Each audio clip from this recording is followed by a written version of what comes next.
Wow. So who here has used a ZK-SNARK before? Amazing. Who here has written a ZK-SNARK circuit before? Okay. Who here has verified a ZK-SNARK before? If you've ever run an Ethereum node, you've verified a ZK-SNARK. Who here has verified a ZK-SNARK with their own bare hands? No, just kidding. I haven't done that either. Okay, well, great. So welcome, guys, to the privacy panel. I talked about privacy a lot in my presentation, and Tony talked about stealth addresses, and we're going to keep talking about privacy over the next 3 days because privacy is a super important topic, both because privacy is a human right and an incredibly important thing broadly, and also because of how it's like uniquely important in the given how blockchains as a technology kind of start with zero of it, but at the same time there's all of these technologies that can give us much more privacy back.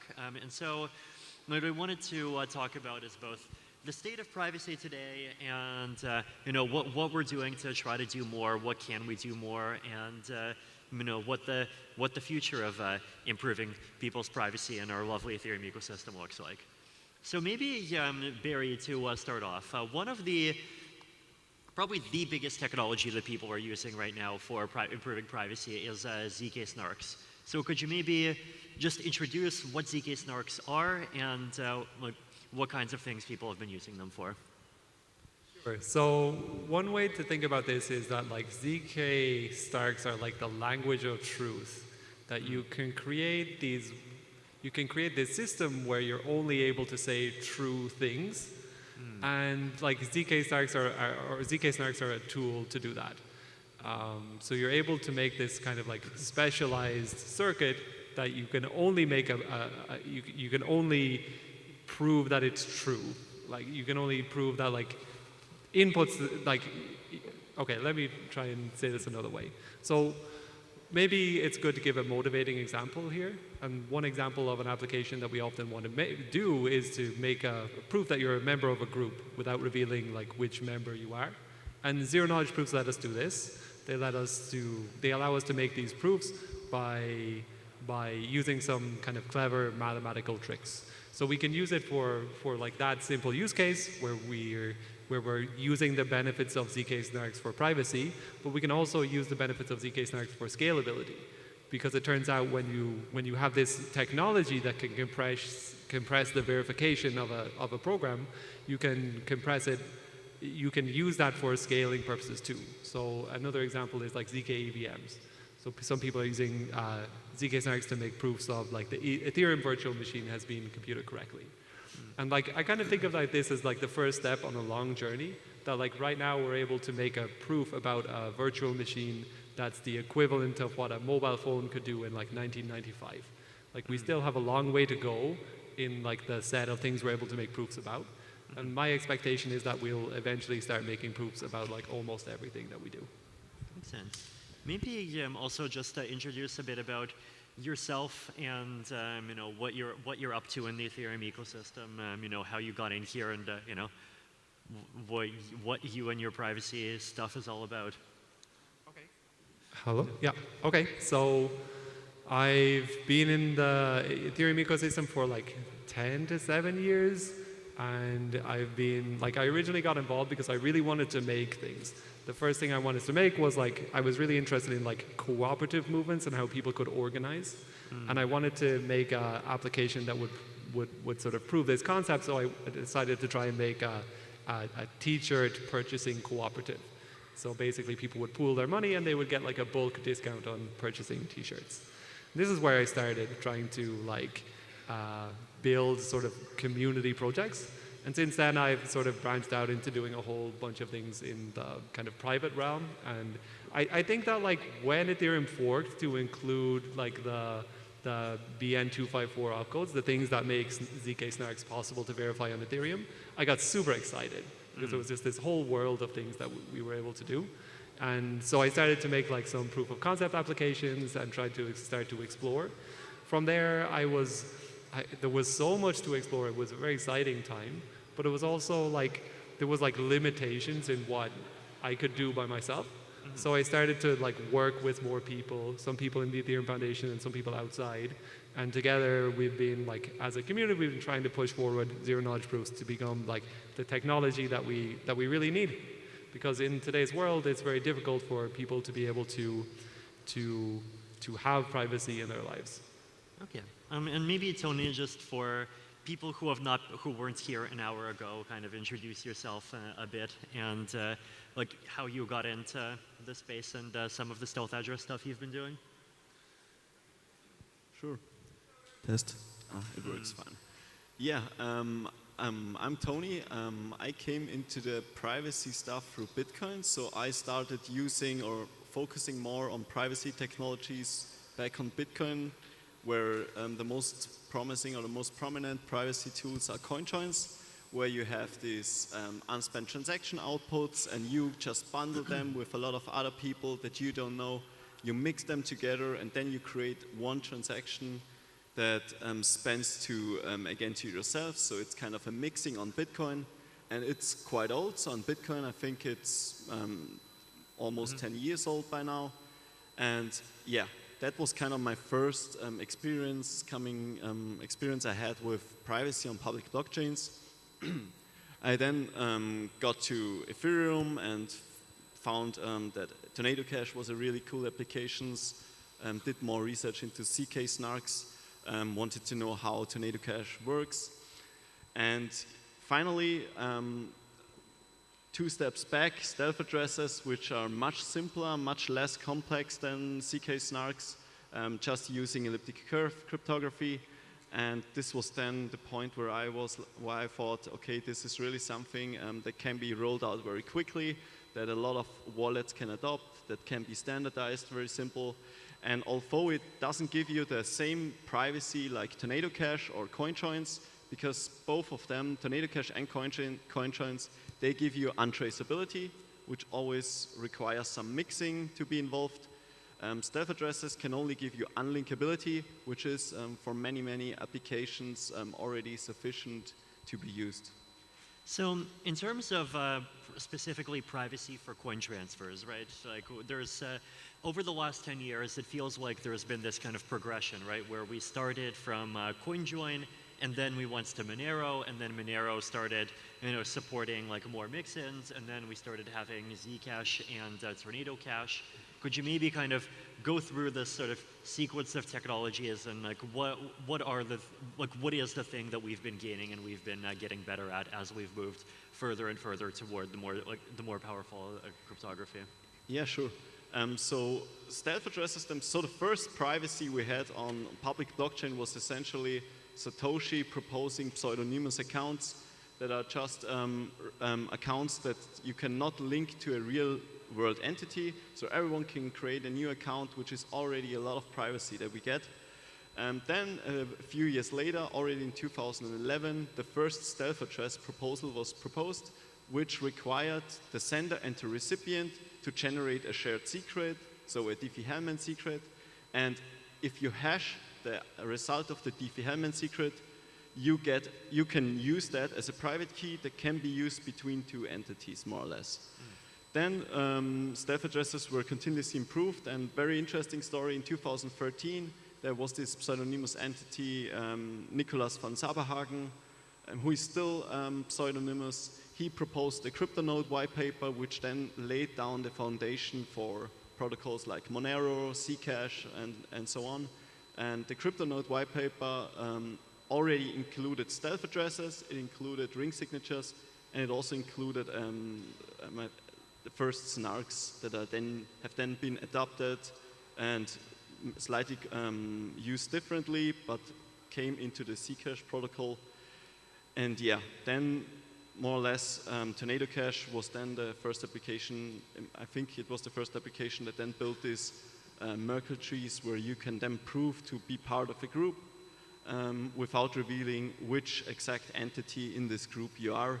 And this then allowed users to deposit funds, prove that they have deposited some funds and then move the funds out of the contract again without revealing which exact address they used to deposit. Great. So that gets us into financial privacy a bit, right? Maybe, Barry, could we talk about some of the non-financial use cases and like some of the specific ideas that you know, either PSE or some of the other groups that we've been working with have been trying to do, and how some of the ZK-SNARKs help provide privacy there. Sure. So one thing that's like financial privacy is exciting and it's interesting and it's useful, but there's a whole bunch of other like interactions in our world that are not like financially based. Like one example of that is like reputation, right? That this seems like this a very powerful primitive that like you use much more often than money. And like being able to have privacy for reputation is also like at least as interesting as having financial privacy. So one example of this, one example use case of this is that like at Zuzulu, the Xerox Park community members made this ZK passport.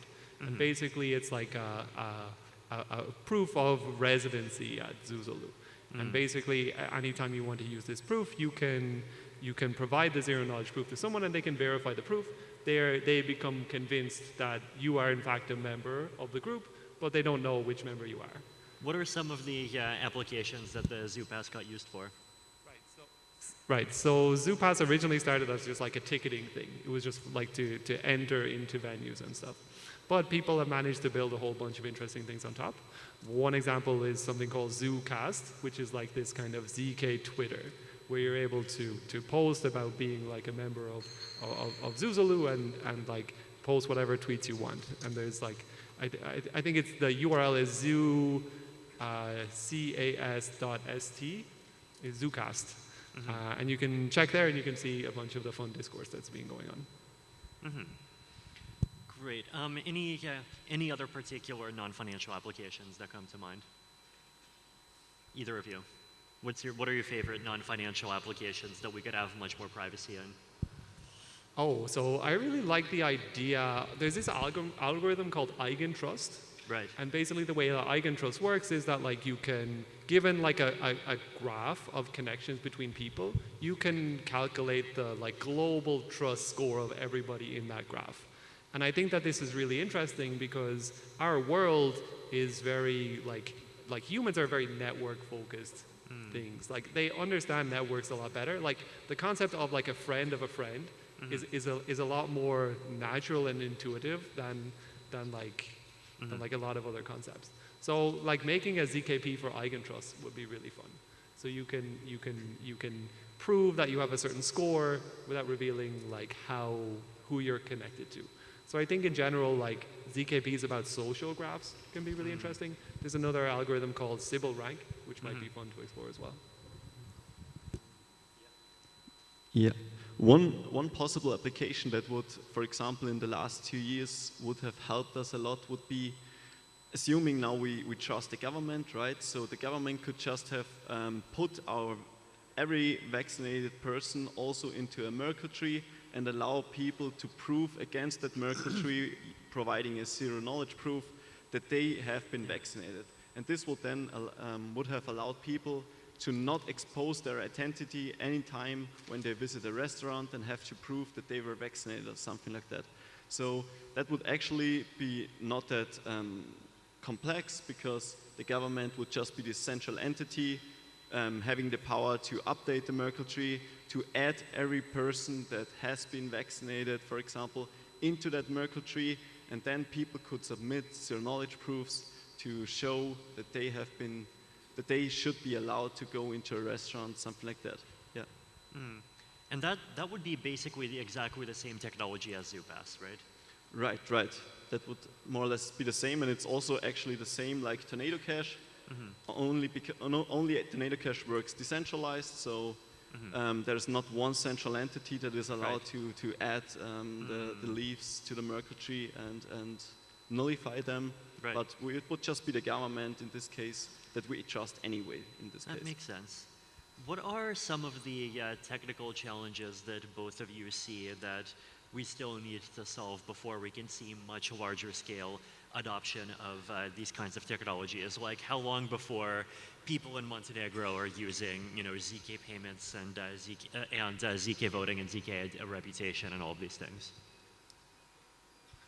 So, like, normally the problem is approver time, especially on like low-powered devices. ZK-SNARKs still require like a lot of work in order to be able to create the proof. And you can think of this as like it's work to create the proof so that the verifier has to do only a tiny amount of work. So for me, this is the biggest bottleneck.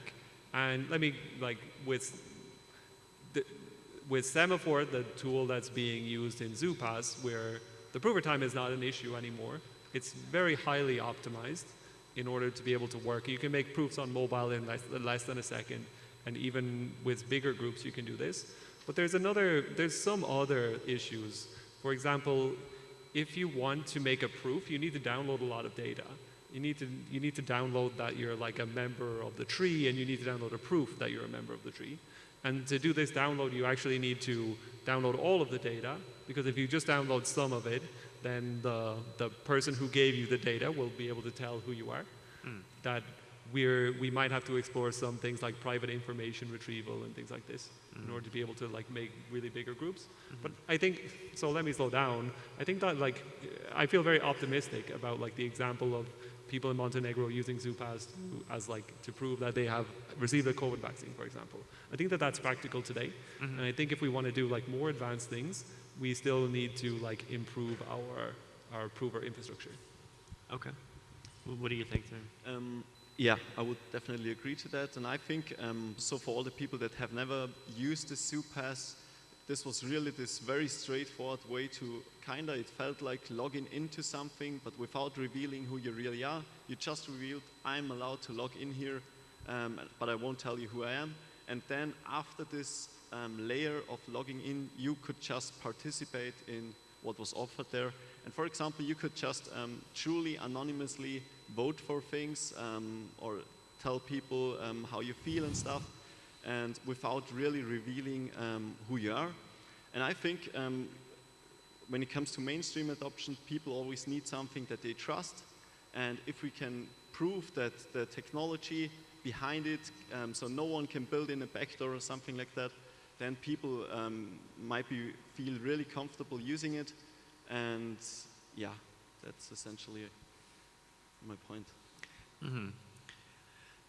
How worried are we about bugs in these systems, right? Because the more private the systems become, the more like bugs and abuse of bugs becomes just totally undetectable. So how do we mitigate this? So this is something that worries me, especially because the systems that we're using are very new and very complicated. We've also built on top of primitives that are very experimental. For example, there's this saying in cryptography, don't roll your own crypto. But for ZKPs, we have a bunch of specialist crypto that we're using. For example, the hash function we're using is like a snark-friendly hash function. So this is a concern, but you see, what I see happening is for us to move away from like the reason we need to use snark-friendly hash functions is because the proof system is not very efficient.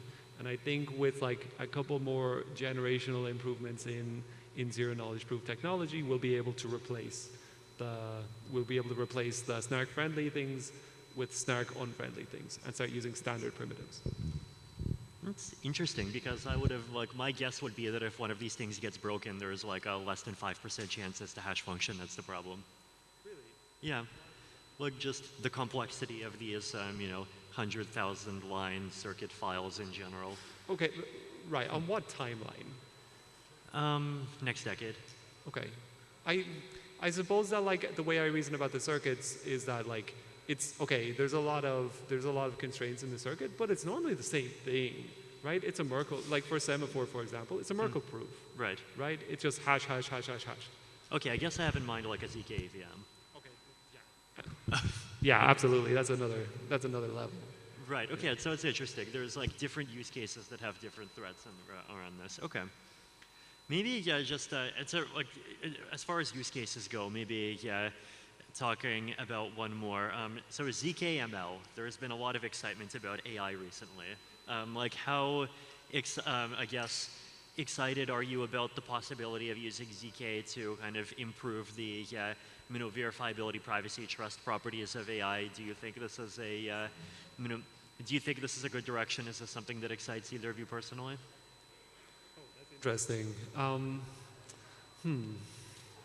So, okay, so there is some nightmare scenarios here where there's like just an advanced AGI that's on-chain. Right. And it pays people to train it, improve it. And it pays people to like execute it and pay for it to think. And this is like 100% decentralized and there's no way to shut it down and there's financial rewards for everybody, for anybody who participates. So this is like one thing that could be very scary. But like the place I see ZKPs helping is more on like the proof of individuality level. That I like the way I think about it is that I see the development of AGI as being like another way of losing like authenticity. That like it started with the internet when you could make many symbols, and it's just gone more, and it's just become easier and easier, and now you can impersonate a person writing a PhD thesis or whatever. Like you're able to like produce this incredible body of work, and you can fool many, many people. So I think that that's going to become super important. Okay. Yeah, that's very interesting actually. Yeah. I guess we are currently all experiencing that we are interacting with different models more and more. And I'm definitely not an expert on ZK machine learning, but I think in the future we will need some proving which machine learning model we are actually interacting with right now. Probably what data it was trained on and all that stuff. Yeah, so just to know with what exact model we are actually interacting with, because it might be, we might have different models for different use cases, of course. Some are much more sensitive depending on the application. And at this point, I definitely think that some proving of which, so what the model exactly contains, what it was trained on, what's the properties of the model, and so on, is definitely something that is very required. That's a good one. Okay, maybe last set of questions is, so people often argue, sometimes argue against privacy by basically saying that privacy gets abused by like bad actors, basically, right? And people make this point in AI and for finance and for social media sometimes. So, are there ways that in which zero knowledge proofs could be designed to still give people privacy, but at the same time kind of remove the risks of bad actors doing like some of the worst things that they might otherwise be able to do? Yeah, definitely. So I really like the quote you had on your talk about giving privacy to the weak and forcing transparency to the rich or to the powerful. So this is essentially, I would totally sign that. And I definitely think that when it comes to privacy, often the first world countries, we don't have issues with privacy. We can just interact with organizations, have standpoints that are against our political parties and so on, without facing real issues.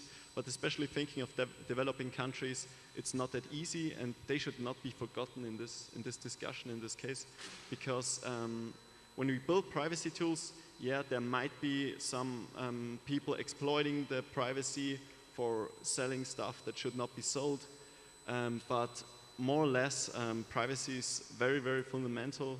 And there's also this quote, I don't know it by heart, but without privacy we won't have freedom and stuff like that. So although privacy might be exploited by bad actors, it's still a very positive sum game for whole society.